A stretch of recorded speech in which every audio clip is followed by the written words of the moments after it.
One of the common terms that you may have heard of is a crown. People say, oh, I need a crown on my tooth, or my dentist has told me I needed a crown on my tooth.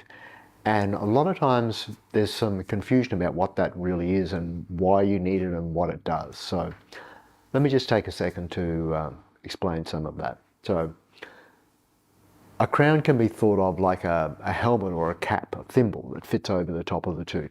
When there's a lot of tooth structure missing, the remaining tooth is quite weak. And when there's not enough rigidity in that tooth, a filling will not stop the tooth from cracking. As a matter of fact, a filling really relies on the remaining tooth structure for the rigidity to hold it in.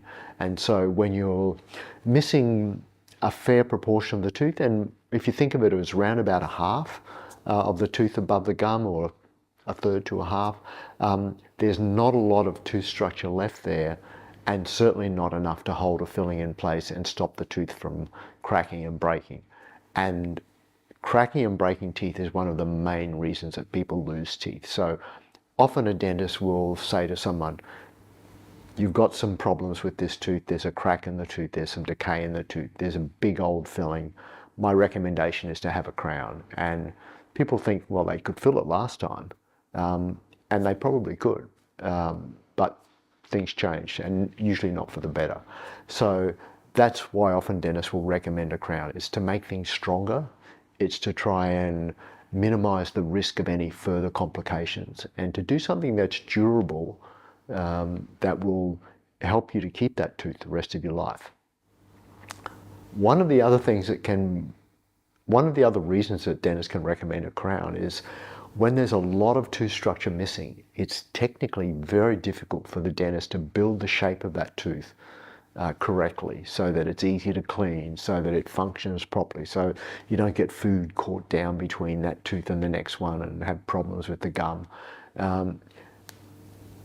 As clever as dentists like to think they are, there are limitations to how well we can shape things. And so sometimes it's better for the tooth to have something that's made not on the tooth but outside of it, and then put on the tooth like a crown, or as I said, a thimble or a cap or a helmet over that tooth to rebuild that shape properly. It's going to save a lot of treatment down the track. It's going to be a lot more durable, and it's going to function a lot better.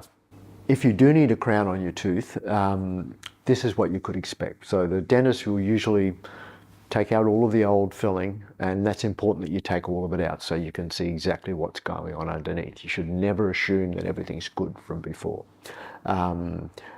Things changed. In the past, often things were done that are no longer acceptable. So all the old filling is removed, any decay is removed, and these days we commonly will use a dye to stain the bacteria in the teeth so we can be 100% sure all the decay is gone.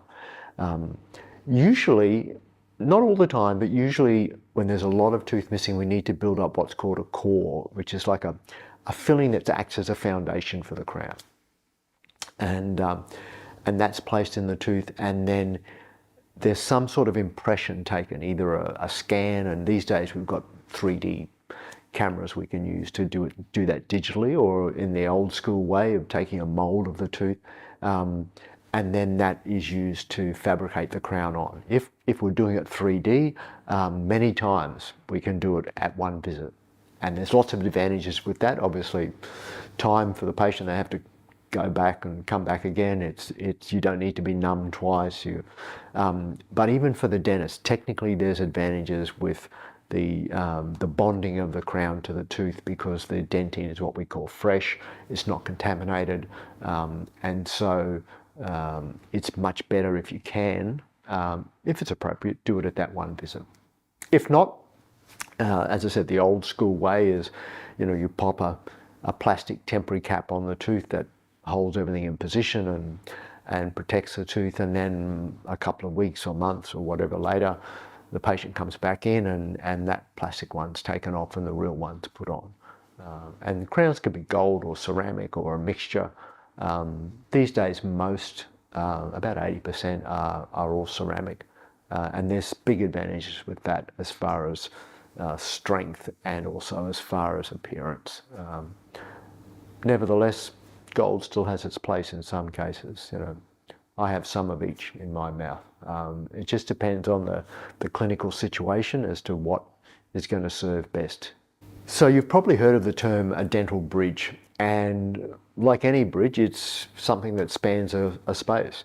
So usually you've got a tooth missing and some teeth either side, and if you want that tooth replaced, there's really only three options. A partial denture, something that comes in and out, and you put it on your bedside table or whatever at night, and they can look good and they can fit well, but they're not like chewing with your own teeth. You lose about, depending on what research you believe, about 80 to 90% of the chewing power with dentures, and they tend to feel bulky, and they have their own problems as far as cleaning and the clips and the rubbing the gum around the other teeth. So, but they're,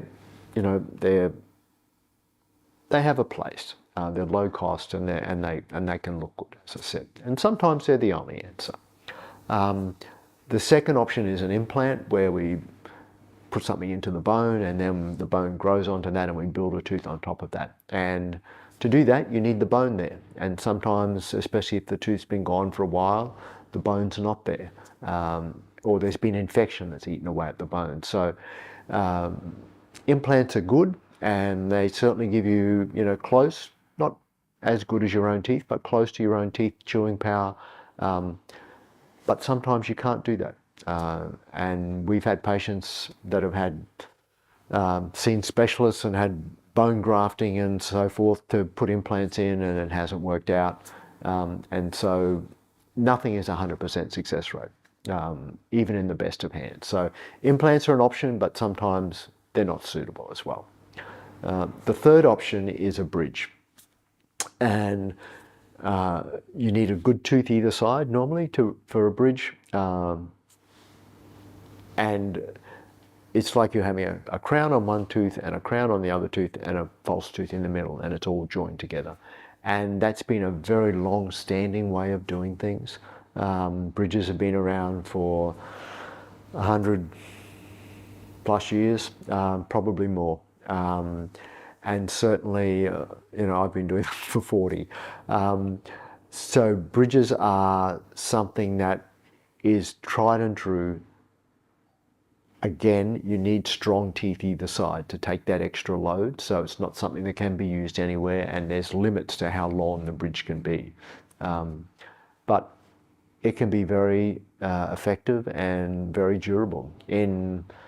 My sister broke one of her front teeth, and I went through those three options with her. She didn't want to. I suggested an implant would have been ideal. She didn't want that. So she told me she didn't want anyone drilling a hole in her head. So we did a bridge, and that was, goodness, 10, 15 years ago. And it's as good as gold. She comes in every 6 months. So, bridges are something that are very durable, very lifelike, very comfortable, and they're an essential part, really, of any dentist's armamentarium to help people. The treatment for having a bridge is very similar to the treatment for having a crown. You prepare the teeth, you take out all the old fillings, you build up any foundation work that you need. You get in the molds or the scans as you would for a crown. Usually with a bridge, it's done in 2 visits. Sometimes we can do them in 1 with CAD/CAM, but more commonly it's done in 2 visits. And that's because there's much greater technical requirements, because the scope of work is a lot bigger. It's 3 times at least than for a single tooth crown. So again, a couple of visits, it's nothing to be concerned about. For the patient's perspective, it's like you're having a filling, you're numb. Things happen, you get a mold or a scan, you take some Panadol when you get home, everything feels okay the next day.